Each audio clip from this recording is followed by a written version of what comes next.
Welcome back to another video. My name is Bree from 1134 Press, where we share bookmaking, journaling, and papercraft inspiration to help you document your life. In our last video, I talked about ways to make time for junk journaling this year, and one of those ways is by limiting the amount of time that I spend on social media. However, I get a lot of my inspiration from consuming junk journal content on social media and participating in the communities. So one of the ways that I'm trying to feed that part of my process while I take this little baby break from social media is through this magical thing called books. And I got a lot of them. So in today's video, I am going to share with you some of my favorite books at the moment that are inspiring me as a junk journal artist. I guess in kind of a show and tell fashion, ranked by my level of excitement, I'm gonna share with you these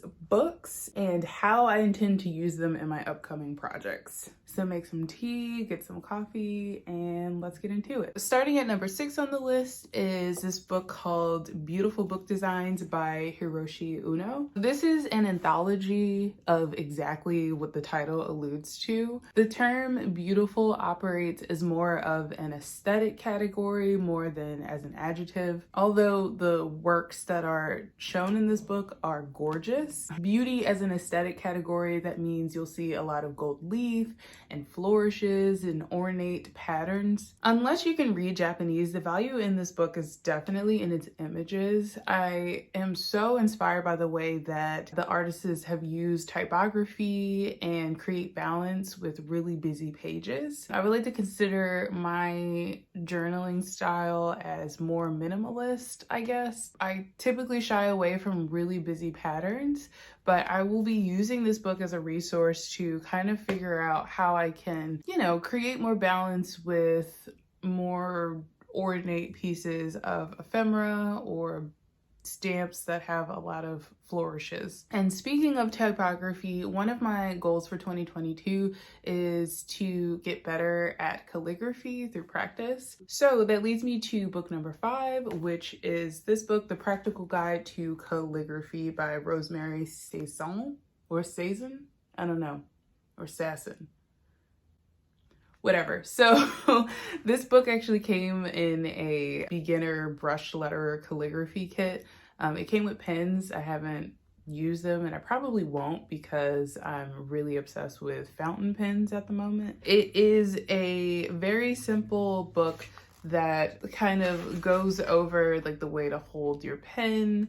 It also gives you some drills where you can practice different brushes or strokes rather. I'm finally going to use this book after a year of holding on to it so I can just practice and try to get better. My goal for this year isn't to become some kind of master calligrapher that can replicate medieval handwriting. Really, I just want to learn the skills so I can implement it in my own style of writing to create something that's unique and comfortable for me.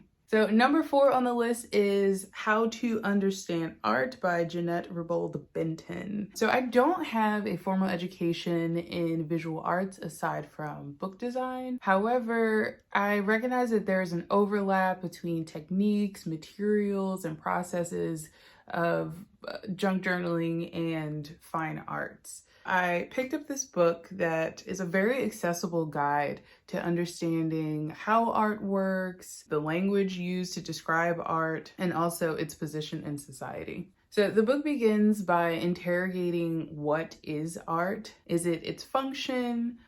That which documents historical events or conveys a social or emotional message, or is art defined by its technical execution? There's this fantastic quote by Andy Warhol that I think perfectly sums up what I think of as art and artists, and that is an artist is someone who produces things that people don't need to have, and that art is what you can get away with.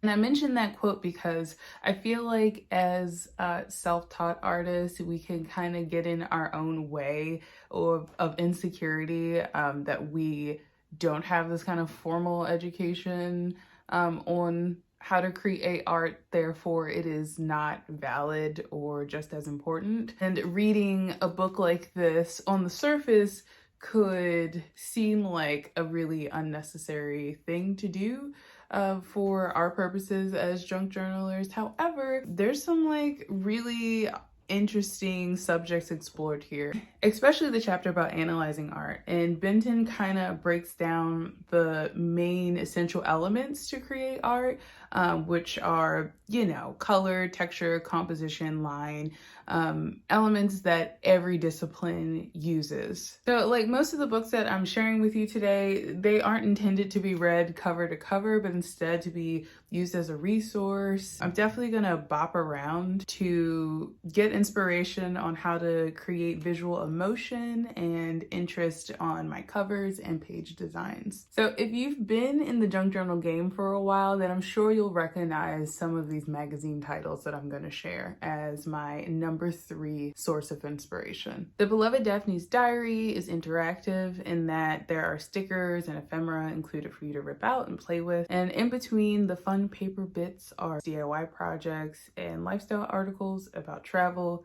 interior decorating, and such. This copy is the Easter edition, so you'll see that theme kind of play throughout the entire issue. But I highly recommend this magazine if you also enjoy trying to find ways to incorporate the creativity of your journals into other areas of your everyday life. The Somerset Studio magazine also has interactive elements with artist papers and creative prompts. This is the magazine to go to when you're trying to figure out what else you can do with the non-conventional materials you have in your stash. And then there's the Polish publication of Flow magazine. I have both a regular edition and a special edition. The regular edition features lifestyle and advice articles on themes of creativity and mental health. And this one is their Paper Lovers edition with a food theme. It's essentially a big ephemera book with patterned paper, stickers, and templates for cards, pop-ups, and even bags. There's so much in these special editions to use. I personally haven't and probably won't use these pages for projects, but instead will use it for inspiration to create my own. In the number 2 spot of books I recommend is the Accidental Diarist, A History of the Daily Planner in America by Molly McCarthy. Y'all, I am obsessed with this book. It is the newest to my collection, so I'm about a quarter of the way through. Just learning about the history of the diary is just so fascinating to me, and it's given me one step closer in my quest to figure out the origins of junk journaling. This book is a lot chewier than the other ones, if you know what I mean, but it has been so fascinating to learn how earlier Americans decided to record their days. McCarthy doesn't really get into the content of the journal entries. Instead, she focuses on the actual journals, like how they were constructed. And she also gets into diary writing as a writing form. So if you like reading academic-y type books, I highly recommend this one. I'll be referencing this book a lot for my upcoming book project, so be prepared for that. And spoiler alert, we're making a late 1700s inspired almanac diary. And last on my list is the Remarkable Diaries, the world's greatest diaries, journals, notebooks, and letters.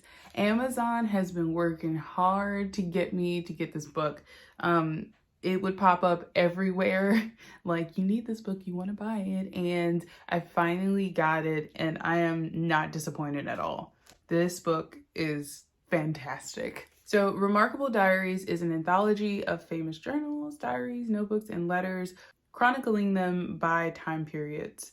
The text that accompanies beautiful pictures of these journals contextualizes who the authors were, the state of their society, and the times that the entries were made, and analysis on how they were constructed. The pictures alone give so much inspiration for writing, creative journal prompts, like even binding types and aesthetics. Like, why not start a existential journal with a marbled cover? And since this book is an anthology of essentially the greatest hits in the diary community, I guess, you could really go down a rabbit hole and do more research if you feel connected to a particular style of journal. Like, you know how many books have been written about Frida Kahlo's journal alone? Like, so many. So this is definitely a book that I'm going to flip through more than I would probably like to admit. That is it. Those are the books that I recommend for you to check out in 2022. Let me know in the comments if you've read any of them or have any of them on your shelf, or if there are other books that you recommend. With that said, thank you all for watching, and I will see you in the next video where we're making a diary.